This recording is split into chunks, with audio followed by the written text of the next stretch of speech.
Bonjour à toutes et à tous, je suis Valérie Demont, l'éditrice de ce podcast et mon rôle est de préparer les leaders et les entreprises pour demain.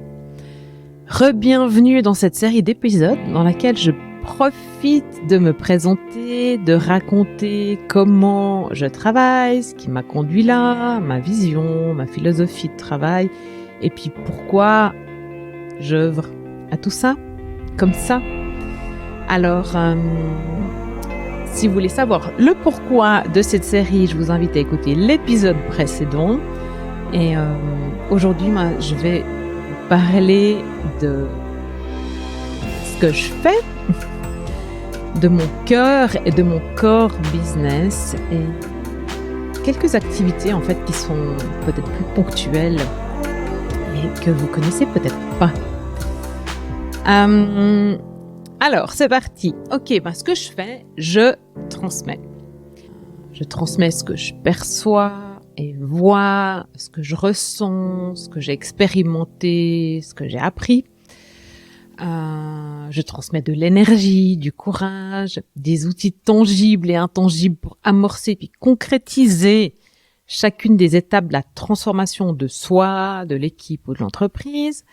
Des outils parfois innés ou oubliés pour ramener de la confiance et de la détermination pour avancer sur le chemin de ce monde VICA qui est aussi en polypermacrise et qui est devenu en fait notre quotidien, le nouveau normal, quoi.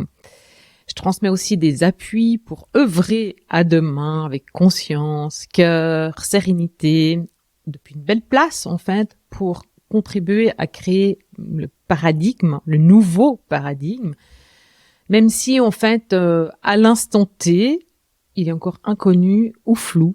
Il existe déjà quelque part et je facilite l'accès à ce quelque part, à cette destination et à ce à quoi on a envie d'œuvrer. En fait, je suis là pour guérir les structures individuelles, collectives, pour les ramener à une nouvelle organisation, un nouveau fonctionnement, sur des appuis qui sont solides, flexibles et surtout durables. Donc mon rôle, c'est de vous déprogrammer et de vous préparer un plan d'entraînement qui est vivant, organique, souple et qui s'appuie sur mes 3 piliers qui me semblent essentiels pour la transition qu'on vit en ce moment. Donc ces 3 piliers, c'est le leadership conscient et spirituel, l'entreprise de demain et puis l'écologie personnelle. Alors je reviendrai sur ces axes, sur mon approche en fait, sur l'épisode qui concerne les méthodes de travail et puis ma philosophie. Là je vais rentrer un peu plus dans le détail en fait de ce que je fais en fait avec vous. Et puis vous aurez des exemples concrets dans le tout dernier épisode qui sortira. Alors en termes de leadership conscient, donc le leader pour moi, aujourd'hui, doit commencer par faire le job sur lui. C'est la même chose pour l'entrepreneur, quoi. Pour que les gens, ils s'engagent avec nous, je vais m'inclure dedans, qu'ils nous suivent, que ce soit des clients ou des collaborateurs ou des partenaires, nous, leaders et entrepreneurs ou entrepreneurs, on a besoin d'avoir une vision, une raison d'être qui sont claires. En fait, c'est un chemin. En fait, ce chemin de leader conscient, en fait, c'est un chemin qui commence par se poser les bonnes questions, les questions fondamentales. Qui je suis, pourquoi je suis là, à quoi je sers, qu'est-ce qui compte pour moi, comment je contribue. C'est un chemin spirituel, en fait, qui répond à la quête de sens, qui permet de trouver ce sens. Et moi, mon rôle, c'est avec vous, de donner les clés pour accéder à tout ça. Se familiariser, l'intégrer dans le quotidien. Passer dans sa manière de fonctionner, le transmettre ensuite à ses collaborateurs, à son équipe, à ses clients. Passer tout ça, en fait, dans le mode de fonctionnement de l'entreprise et adapter l'entreprise. Pour que tout l'écosystème, en fait, soit aligné avec ce qui est là au fond. Bien sûr, quand on est avec l'entreprise, il y a justement aussi, la raison d'être de l'entreprise, l'équipe, voilà, c'est pas une seule personne et donc il y a tout ça en fait à rassembler et je facilite le rassemblement et l'alignement de tout ça. Puis Une autre partie de mon métier, c'est de faire expérimenter, ressentir, conscientiser. Parce que tout ça, en fait, ce développement du leadership conscient, ça se passe pas au niveau de la tête, ça se passe dans le cœur, dans le corps, et puis dans tout ce qui est extra tangible, en fait, tout ce qui est au-delà de ce qui est impalpable, quoi, finalement. Et donc au-delà de notre rationnel. Et donc ça veut dire une reconnexion, une connaissance en fait de notre corps, de notre cœur, de tout cet impalpable. Et ça peut pas se faire que avec la tête. La tête, elle va comprendre après, mais surtout on doit l'expérimenter, le vivre. Et puis en fait, mon rôle, c'est aussi surtout de suivre ça, parce que tout ça, c'est un processus qui est vivant. Et ça peut se faire en accompagnement en sparring partner, puis après voilà, sur un processus de transformation d'une équipe ou d'une entreprise, avec des ateliers, etc. Qu'est-ce que ça amène, ça, en fait? Ça amène une gouvernance claire pour soi, pour l'équipe, pour l'entreprise. Une énergie qui rassemble. Surtout qu'aujourd'hui, quand on est bien démotivé, ça fait du bien de pouvoir se rassembler puis aller tous dans le même sens, tirer tous à la même corde. Une créativité, une inspiration, une innovation qui allie toutes nos intelligences, toutes nos qualités, nos talents, les compétences, qu'on puisse tirer sur la ficelle de ce qui est juste au bon moment et pas seulement créer, composer à partir du cerveau rationnel, puis ce cerveau qui a été tellement présent en fait ces dernières années, dizaines voire peut-être même centaines d'années. Il est pas mauvais ce cerveau, c'est juste que tout seul aujourd'hui ça suffit plus quoi. Ça permet de retrouver de l'énergie aussi pour être motivé, pour avancer. Une modification intérieure en fait qui va permettre de s'adapter au monde vicain, de vivre avec plus de fluidité, plus de flow, de confiance, de foi en fait. Ça permet aussi, ce leadership conscient, une bascule plus rapide en mode adaptatif. Vous savez qu'on fonctionne en mode très automatique au quotidien. Ça, c'est archaïque, ça fait partie de nous, surtout quand on est stressé, pressé, qu'on a une grosse charge mentale. Et en fait, il faut pouvoir sortir de ça pour trouver des solutions éclairées.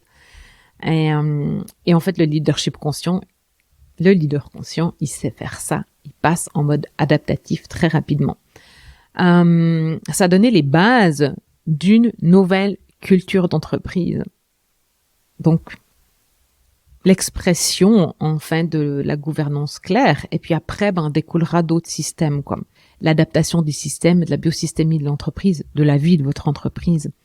Et puis, ça donne aussi les ressources, le terreau fertile pour l'adaptation de votre positionnement, de votre marketing, de l'entreprise. Tout ça pour ce nouveau paradigme, en fait, pour aller vers demain, quoi. Même si on ne sait pas très bien encore à quoi ça ressemble.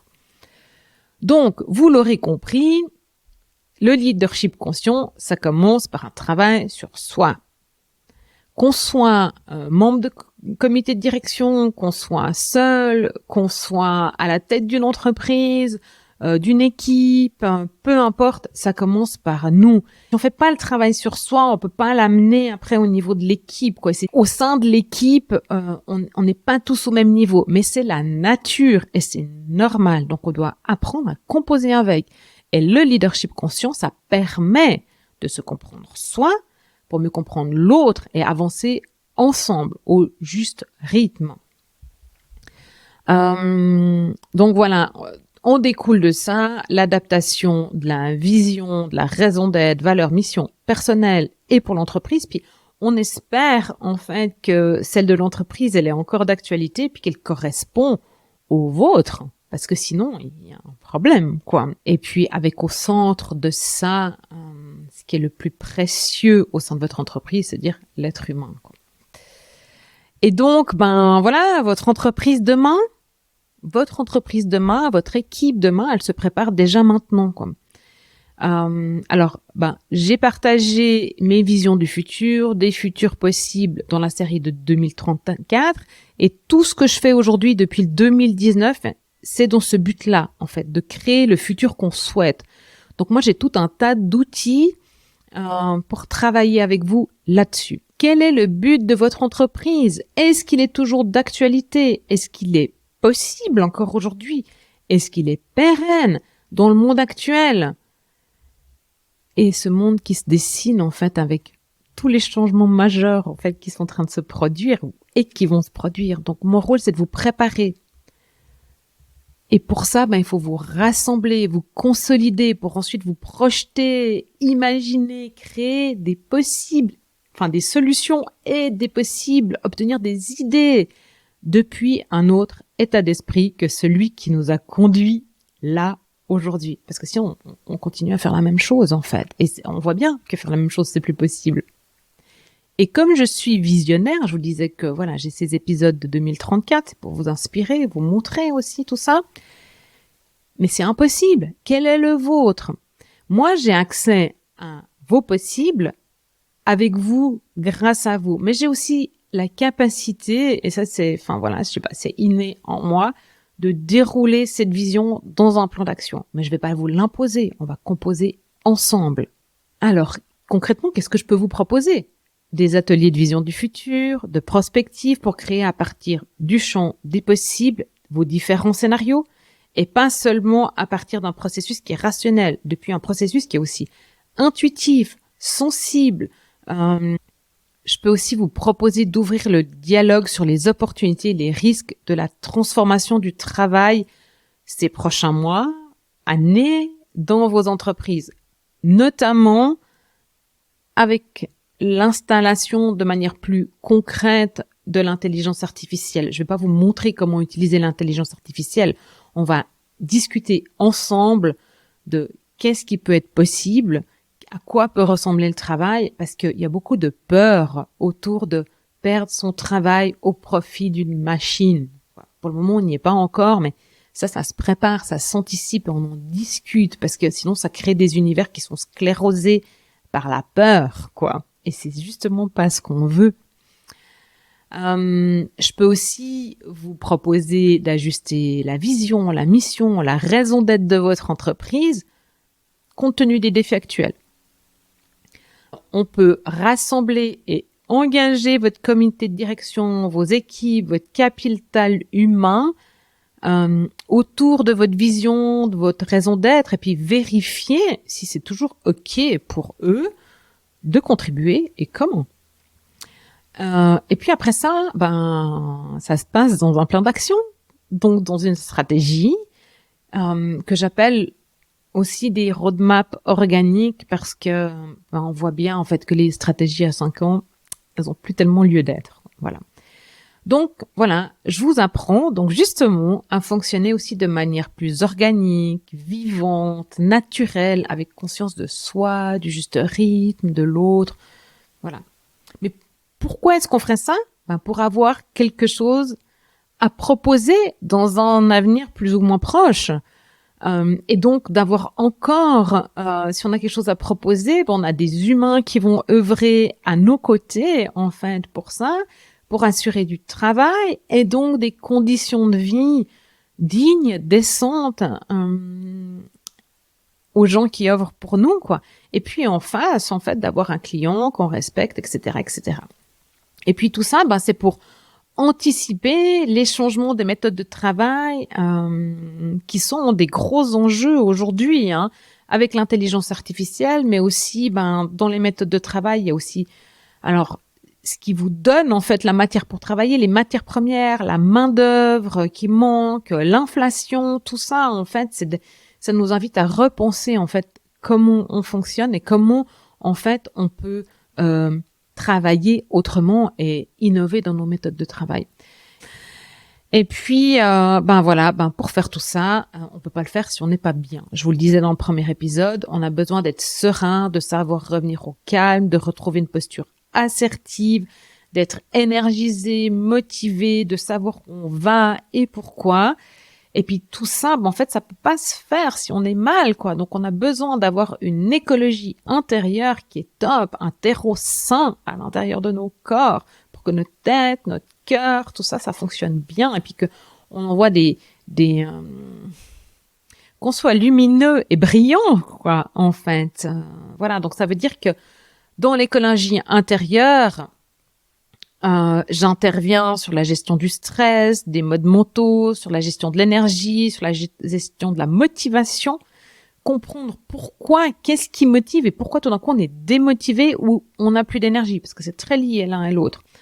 Donc ça peut être sur le leader, mais aussi surtout sur l'équipe. Parce que c'est important que vos équipes elles retrouvent de l'énergie pour créer des solutions innovantes et inédites, quoi. Et quand on est bien, notre équipe, elle va bien, nos collègues vont bien, notre famille, elle va bien. Ça contribue, en fait, à faire du bien au monde quand nous, on est bien. Simplement, par ricochet. Et puis, alors, comme je viens du marketing et de la com digitale, et que j'anime un podcast depuis des années, et que même dans une ancienne entreprise que j'ai eue avec Hervé Badan, qui s'appelait Swiss Wine Directory, on réalisait des interviews et que moi-même j'ai eu des mauvaises expériences avec des journalistes et que il me semble et qu'on me dit qu'on se sent naturellement bien avec moi et puis que j'ai un talent en fait pour qu'on me confie facilement des choses, je fais des interviews de clients, des préparations des prises de parole en public, de l'expression de leader, en fait, pour qu'ils puissent parler avec sincérité, intégrité, authenticité, et puis pour qu'on ait envie de s'engager avec eux. Je vous parle de ça dans l'épisode de podcast qui s'appelle Leader parle-moi. Je vous mettrai le lien dans les notes. Je redonne la confiance aussi pour pouvoir s'exprimer, parce qu'il y a tellement de gens qui ont eu des mauvaises expériences avec des journalistes ou en conférence ou en fait, et puis je désamorce en fait ça pour redonner la confiance. Et puis certains appellent ça du média training. Moi j'appellerais ça du média training du nouveau paradigme, mais parce qu'en fait je prépare différemment. Et puis surtout depuis la place qui est juste pour vous, en fait. Et puis encore de temps en temps, on me sollicite pour justement identifier ce qu'il y a à dire dans une stratégie de contenu médias sociaux, en revenant à l'essence, en fait, pour créer du vrai lien, en fait. Mon intervention, elle se fait sur des équipes, des comités de direction, mais aussi sur le leader lui-même et l'entrepreneur. Après, c'est à vous de poser les étiquettes sur qui vous êtes, c'est pas moi qui dois les mettre. En accompagnement individuel, en sparring partner aussi si vous voulez un regard extérieur, en workshop, en Zoom avec des groupes en inter-entreprise aussi, en conférence, à distance, bref, tous les formats me conviennent. Ce que je veux plus, c'est des salles de conférence classiques et que ce soit dans les entreprises ou en dehors. Moi, j'ai envie de canapé, j'ai envie de la nature, donc j'ai envie de travailler dans d'autres contextes, en fait. Et puis ça permet de libérer un peu vos carapaces et puis d'aller un peu plus profondément sur ce chemin de leadership conscient. Maintenant, la condition sine qua non pour que tout ça fonctionne et qu'on ait du succès ensemble, c'est votre vouloir et votre investissement là-dedans. Donc, vouloir comprendre, vouloir recevoir, vouloir apprendre, votre volonté d'ouverture, en fait, à autre chose, à ces autres modes de fonctionnement, vouloir actionner aussi pour évoluer. Et puis, donc, évidemment, vous donner les moyens de passer à l'action, de vous mettre en mouvement, de faire des choses. C'est pas moi qui veux faire pour vous, quoi. Et si vous faites rien, il y a rien qui se transformera, quoi. Malheureusement, dans ce monde, ça dépend encore de nos actions, parce qu'on vit dans un monde qui est tangible et qui dépend de nos actions. Bon, voilà. Je vous retrouve demain et je vous parle de ma philosophie et puis de mes méthodes de travail.